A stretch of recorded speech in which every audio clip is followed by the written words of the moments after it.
Friends, hats off to Suryakumar Yadav, cricket captain. మన భారతదేశ హృదయాలన్నింటినీ గెలుచుకున్నాడు. వరుసగా మూడోసారి గెలిచి ఆసియా కప్ తీసుకోకుండా పాకిస్తాన్ వాళ్ళ చేతుల గుండా మేము తీసుకోము, టెర్రరిజాన్ని ప్రోత్సహించే వాళ్ళ చేతుల గుండా మేము తీసుకోము అన్నట్టుగా కప్పు తీసుకోకుండా వెనక్కి వచ్చి మన భారతదేశాన్ని కాదు ప్రపంచంలో చాలామంది హృదయాలను గెలుచుకున్నాడు Suryakumar Yadav. At the same time BCCI వారికి కూడా చాలా కృతజ్ఞతలు చెప్పాలి.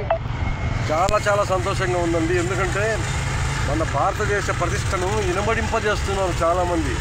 నిన్న చూస్తే శీతల్ దేవి చేతులు లేకపోయినా కాళ్ళతో గురి తప్పని బాణం వేసింది. మొన్న చూస్తే ఐక్యరాజ్య సమితిలో పాకిస్తాన్ను గుయ్యమనేలా కొట్టింది ఒక ఆమె, ఇండియన్ ఫారెస్ట్ ఆఫీసర్. చాలా గొప్ప సంగతులు వింటున్నాం. చాలా సంతోషం అండి. బాయ్.